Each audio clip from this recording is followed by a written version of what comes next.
Bullet जो चीरती हुई लोहे के हिस्से को गाड़ी के, और वो मुझे लगी तब मुझे एहसास हुआ कि हम गिर गए। फिर तीसरी गोली चली, इसने मेरा आगे वाला शीशा पूरा डैमेज कर दिया। चौथी गोली पे मैं नीचे हो गया, जो गोली आपने देखा कि वो सीधी उसमें लगी। अगर मैं नीचे ना होता तो वो मेरी छाती के आर पार चली जाती। फिर वो गाड़ी 10 मीटर आगे जाके रुक जाती है। वो 2 हवा में फायर करते हैं जैसा मैंने देखा, और फिर उन्होंने फिर हमारी गाड़ी फायर किया। वो फायर जो है गाड़ी के नंबर प्लेट पे लगी। मेरा यह मानना है, उनको ऐसा लगा होगा कि हमने जो काम करने आए थे वो कर दिया, अब ये मर गया शायद, जैसा पहले कई घटना में हो। फिर वो शायद सरेंडर करने के मूड में थे, लेकिन जैसे ही मनीष ने गाड़ी को मेरे कहे से यू टर्न लिया, उनको समझ आया कि ये जिंदा है, तो वो वहां से भागे। हमने पुलिस को बताया कि ये गाड़ी का नंबर है, फिर उन्होंने उसको इंक्वायरी किया। पुलिस के अच्छे अधिकारी यहाँ हैं, उम्मीद है वो अच्छा काम भी करेंगे। लेकिन ये स्पष्ट हुआ कि अपराधियों में कोई डर है नहीं। कितने लोग थे? 3 लोग। 3 लोग थे। 2 लोग असले से हमला कर रहे थे, एक व्यक्ति गाड़ी चला रहा। चंद्रशेखर जी, कोई थ्रेट कॉल आया हो आपको इससे पहले, कोई धमकी? पिछले कई सालों से आ रही है। मैं लगातार पुलिस को इंटीमेट भी करता रहता। मैंने डीजीपी को भी लिखा, गृह मंत्री को भी लिखा, मुख्यमंत्री को भी लिखा, यहाँ के पहले एसएसपी डीएम थे उनको भी लिखा। लेकिन डीएम साहब जो पिछले थे, अखिलेश सिंह जी, उन्होंने साफ मना कर दिया कि चीफ मिनिस्टर नहीं चाहते चंद्रशेखर को सुरक्षा दी जाए। मेरे आज भी याद है ये बात, क्योंकि मैंने एलआईयू के अधिकारियों द्वारा पूछा कि भाई मैंने आपको बताया थ्रेट भी है, फिर क्यों नहीं हो रहा है? तो उन्होंने कहा भाई ये सरकार का मामला, सरकार चाहे तो दे सकती है। तो मैं चाहता हूं मुख्यमंत्री इंतजार कर रहे हैं कब चंद्रशेखर मरे, उनका काम आसान है। लेकिन उनको ये नहीं पता कि गरीबों की, कमजोरों की, शोषितों की बात करने वाला चंद्रशेखर इतनी आसानी से उनकी रास्ते में से नहीं है। अच्छा, अतीक अशरफ के जैसा हुआ वैसे ही कुछ होने वाला था, ऐसा आपको लगता है? अब आप इसका आकलन खुद करें कि क्या हुआ और क्या हो सकता है। आपके पास एक और बात, मुझे ऐसा लगता है कल की घटना के बाद, इतने बड़े उसके बाद भी अगर मैं सुरक्षित हूं तो हमारे संतों गुरुओं महापुरुषों का आशीर्वाद, हमारी करोड़ों बहनों माताओं का आशीर्वाद, बुजुर्गों का मेरे पास है।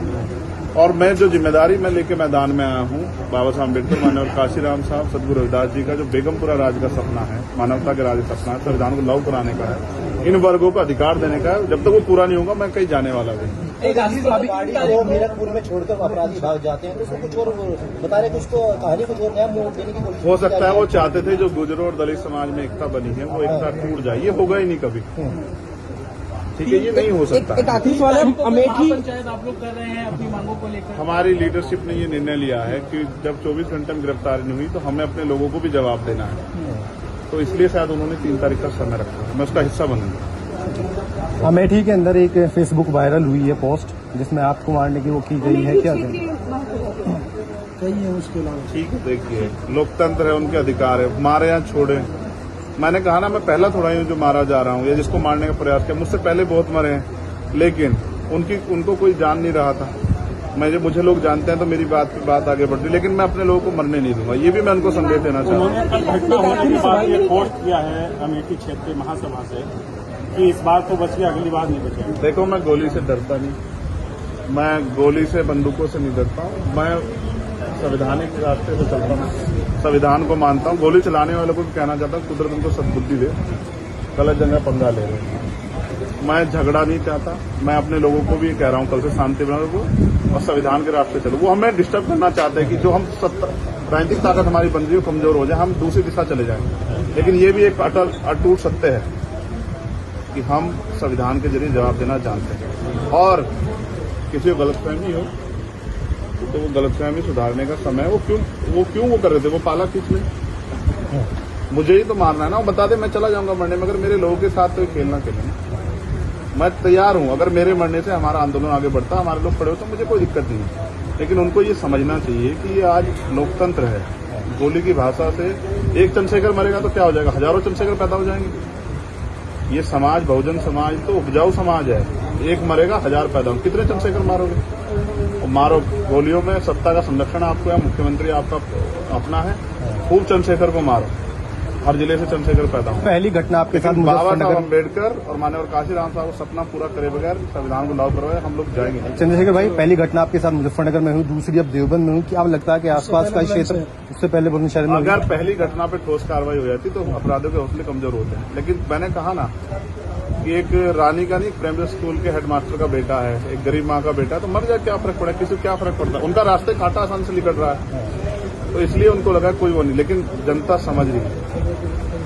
मेरे एक एक खून का जवाब मेरे लोग जो है ना मुझे संरक्षण देके देंगे एक आखिरी और सवाल वो सबक सिखाएंगे इस भारतीय जनता पार्टी की सरकार को, जिसके अब संरक्षण में गुंडे पड़ रहे हैं। एक आखिरी सवाल है, क्या ये पॉलिटिकल अटैक था आपको लगता है?